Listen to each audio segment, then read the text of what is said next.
Assalamualaikum warahmatullahi wabarakatuh. Berikutan dengan tugasan yang telah diberikan kepada kami, iaitu untuk membincangkan isu akidah dan tasawuf yang berlaku di dalam negara kita.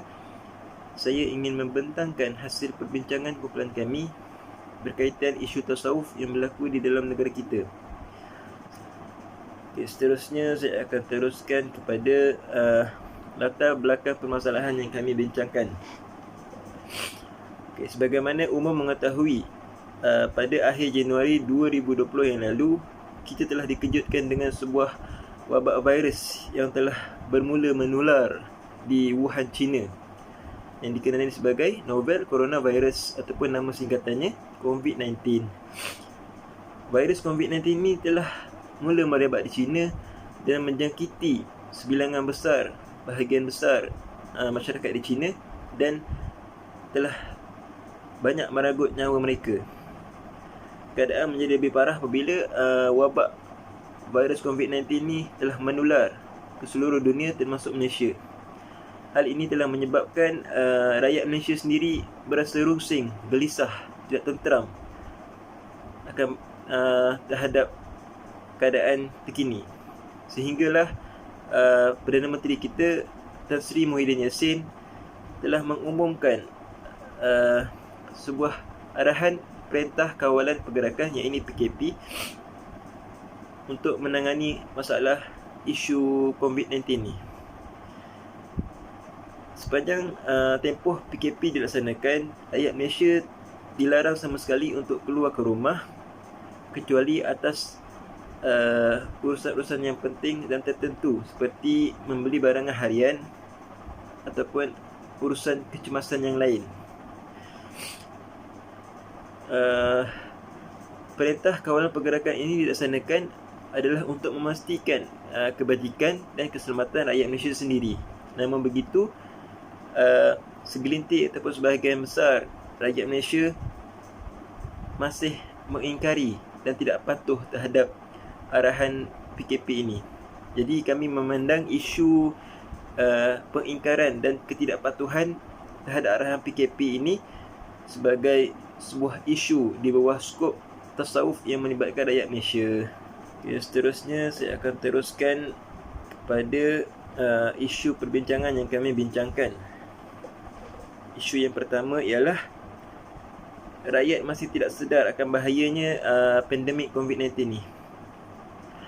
Antara perkara yang boleh dikaitkan dengan pengingkaran terhadap Perintah Kawalan Pergerakan PKP ini ialah kurangnya kesedaran dalam kalangan rakyat Malaysia akan bahayanya pandemik COVID-19 ini. Kita selalu lihat di media sosial, di kaca TV maupun di surat khabar melaporkan tentang jumlah bilangan mereka yang melanggar arahan PKP ini dari hari ke hari semakin meningkat.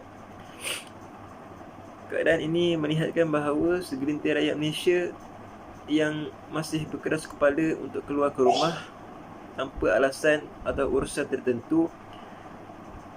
Mereka juga tidak memakai topeng muka, tidak mengamalkan jarak 1 meter. Jelas keadaan ini menunjukkan bahawa sebahagian besar rakyat Malaysia masih belum sedar akan bahayanya pandemik COVID-19 ini. Mereka seolah-olah memandang remeh dan tidak cakna bahaya yang menimpa mereka disebabkan COVID-19 ini. Berdasarkan kenyataan yang telah dikeluarkan oleh Kementerian Kesihatan Malaysia pada tarikh 24 Januari sehingga 30 Mac 2020, jumlah peningkatan kes ialah seramai 2,766 kes. Peningkatan kes ini dilihat disebabkan ketidakpatuhan rakyat Malaysia terhadap arahan PKP ini. Jelaslah bahawa di sini menunjukkan sikap rakyat Malaysia yang tidak patuh terhadap arahan PKP ini dan kurang sedar terhadap bahaya pandemik COVID-19 ini telah menyebabkan peningkatan jumlah kes COVID-19 ini dari hari ke hari semakin meningkat secara mendadak. Kemudian isu yang kedua ialah ketidakpatuhan rakyat terhadap perintah pemimpin. Sebagaimana yang diajarkan di dalam Islam, kita sebagai umat Islam diwajibkan untuk patuh terhadap arahan pemimpin kecuali arahan yang mungkar. Sebagaimana firman Allah SWT dalam surah An-Nisa ayat 59 bermaksud, "Wahai orang-orang yang beriman, taatilah Allah dan taatilah Rasul serta para pemimpin dalam kalangan kamu." Berdasarkan ayat ini menunjukkan bahawa seruan ketaatan kepada pemimpin adalah selepas ketaatan kepada Allah dan Rasulnya. Jelas bahawa kepatuhan rakyat terhadap arahan pemimpin perlu untuk menjadikan sebuah negara itu maju, sejahtera dan harmoni. Seperti di dalam negara kita, Perdana Menteri Malaysia iaitu Tan Sri Muhyiddin Yassin, Menteri Kanan Pertahanan kita Datuk Ismail Sabri bin Yaakob dan Ketua Pengarah Kesihatan kita Datuk Dr. Nur Hisham bin Abdullah seringkali telah memberi peringatan dan menasihatkan rakyat Malaysia agar sentiasa berwaspada dan menjaga diri mereka untuk mengelakkan diri mereka daripada dijangkiti virus COVID-19 ni. Namun segala arahan peringatan yang telah diberikan itu dipandang remeh oleh segelintir masyarakat Malaysia. Hal ini membimbangkan kerana ketidakpatuhan rakyat ini terhadap arahan pemimpin boleh membawa kepada kemusnahan negara kita sendiri. Seterusnya, isu yang ketiga ialah sikap rakyat Malaysia yang mementingkan diri sendiri. Sepanjang tempoh PKP ini dilaksanakan, pelbagai tindakan yang kurang rasional dilihat telah dilakukan oleh rakyat Malaysia seperti panic buying. Panic buying ni mereka membeli barangan dan memborong barangan secara banyak, dalam kuantiti yang banyak. Hal ini akan menyebabkan keadaan bertambah runsing serta boleh menimbulkan permasalahan yang baru seperti tidak cukup bekalan makanan dan sebagainya. Tidak terhenti di situ,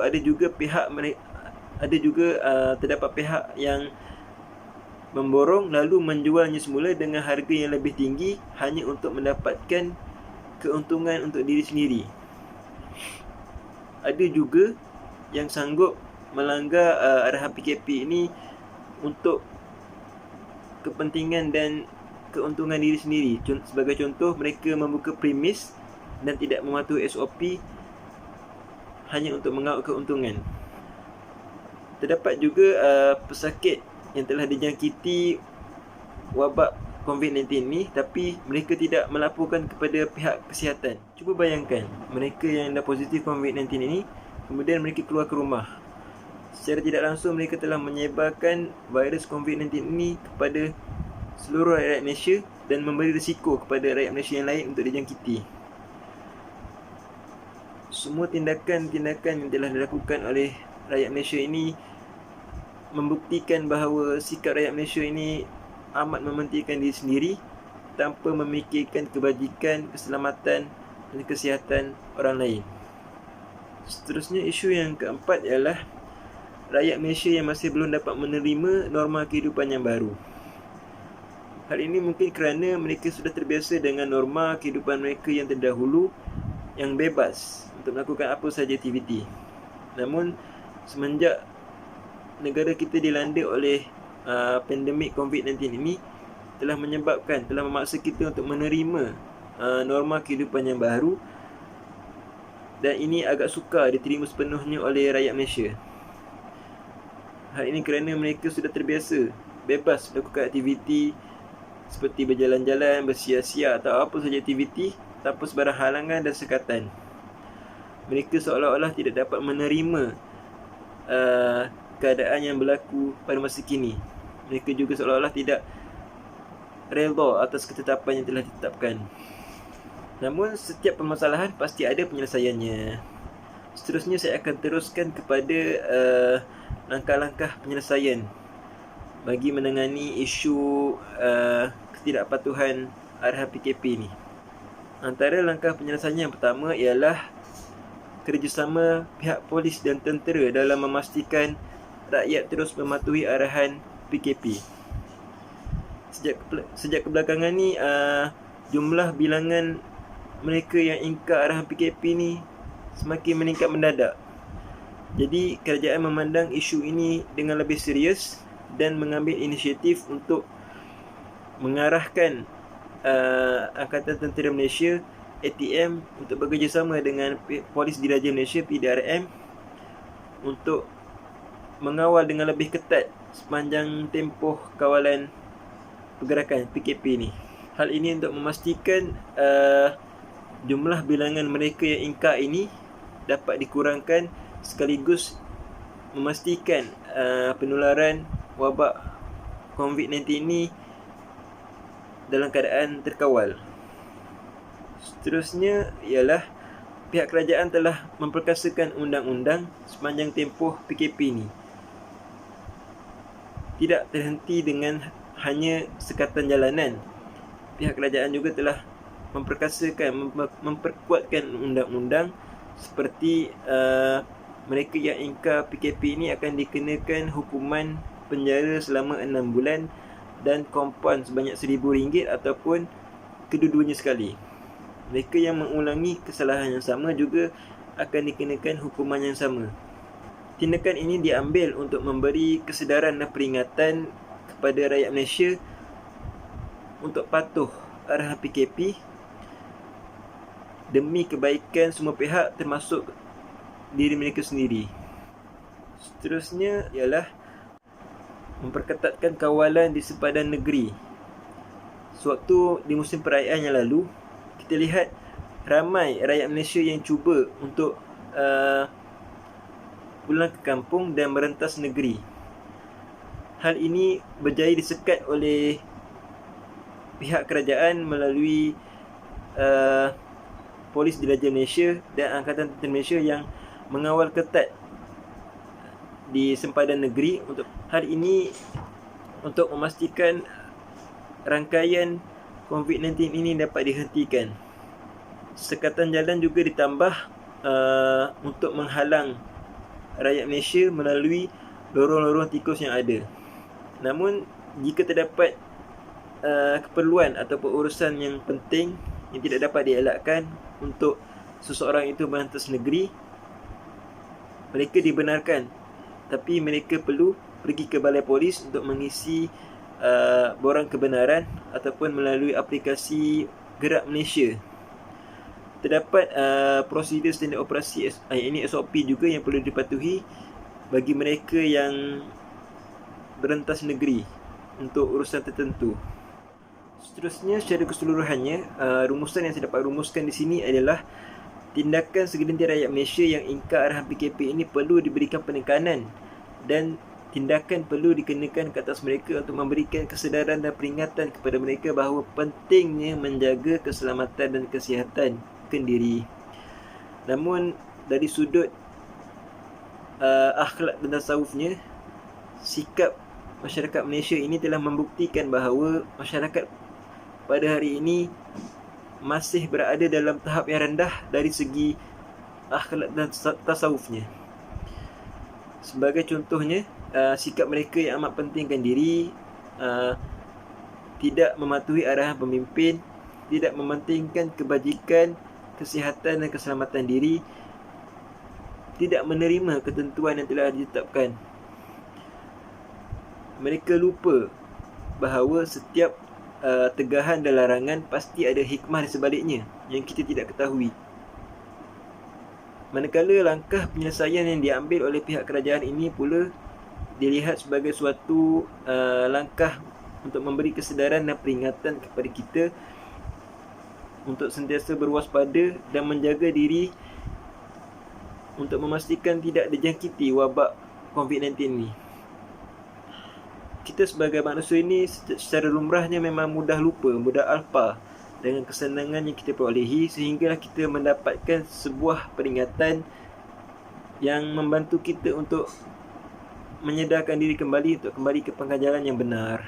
Jadi saya berharap agar perbincangan yang kami lakukan ini dapat membantu, memberi kesedaran dan memberi dorongan kepada masyarakat Malaysia dalam usaha untuk kita meningkatkan lagi tahap nilai-nilai akhlak dan tasawuf masyarakat Malaysia pada hari ini, sekaligus memberi impak dan kesan yang positif kepada agama, masyarakat dan negara. Saya rasa itu sahaja daripada saya mewakili grup saya, iaitu grup 1, bagi membentangkan tajuk dan isu permasalahan kami. Saya rasa itu sahaja daripada saya. Sekian, terima kasih. Assalamualaikum warahmatullahi wabarakatuh.